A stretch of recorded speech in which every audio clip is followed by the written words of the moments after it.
Frozen shoulder, what it's all about and how to treat it effectively is the subject of this video, so stay tuned.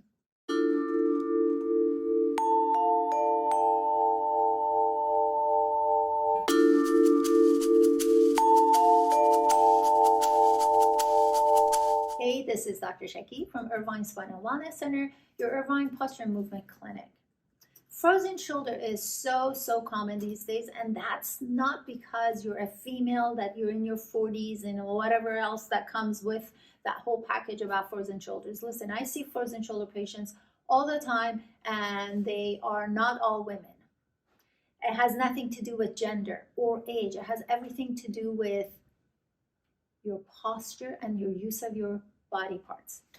So when it comes to frozen shoulder, it's mostly shoulder blade problem, and over a length of time when that's been ignored, then the correlation of the shoulder blade and the ball of this bone right here, humerus, which has a ball at the end sitting inside the socket provided by the shoulder blade, that becomes compromised. So certain movements are painful, there's a restriction in movement, and it comes with a whole package. I did another video bringing to your attention the importance of understanding that when it comes to frozen shoulder, your collarbone, your shoulder blade, and the arm bone, and your neck, they all need attention.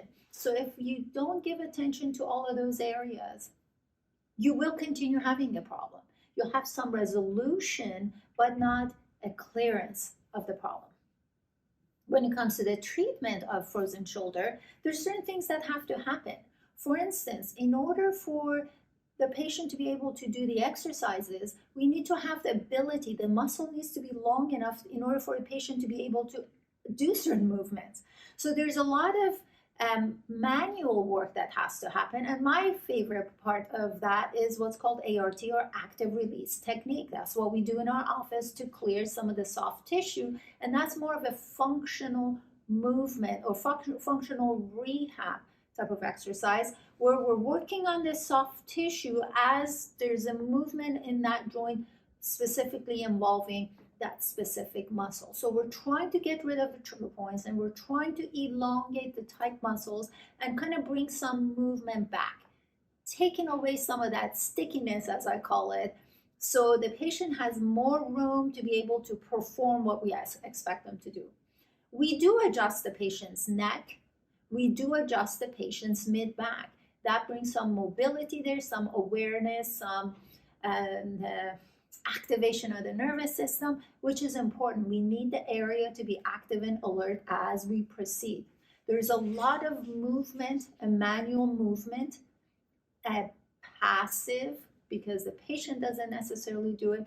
The provider, the clinician, actually moves the shoulder blade over the torso, and then there is some active involvement and movement of the shoulder blade over the mid-back area. So we want to be able to move that shoulder blade over the area, move the arm within the socket, and this is a gradual progression of treatment. And then we proceed with exercises that we have done as babies. So they involve the extensor muscles, the back of the neck muscle exercises. While you're holding a specific pose, we will put at the end of this video exact video of what I'm referring to, which is what we did as babies in the first 6 to 3 months of age, and then 3 months to 6 months of age. So those are the exercises that we start to kind of bring some mobility in the neck and the shoulder blade area, kind of better positioning of your mid-back. And then we actually do ask the patients to do certain exercises in addition to, which involve shoulder blade. So scapular CARS stands for controlled articular rotation. So scapular CAR type of exercises are important in order to be able to move that shoulder blade over the thoracic spine or your mid-back spine.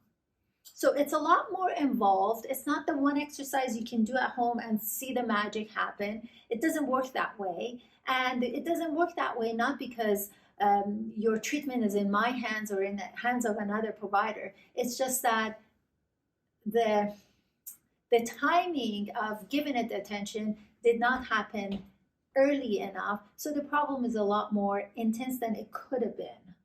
So that goes to show you the importance of giving the right attention at the right time instead of hoping it's going to go away or thinking that the one exercise is going to be that magic, that potion that's going to be potent enough and great enough that's going to solve your problem.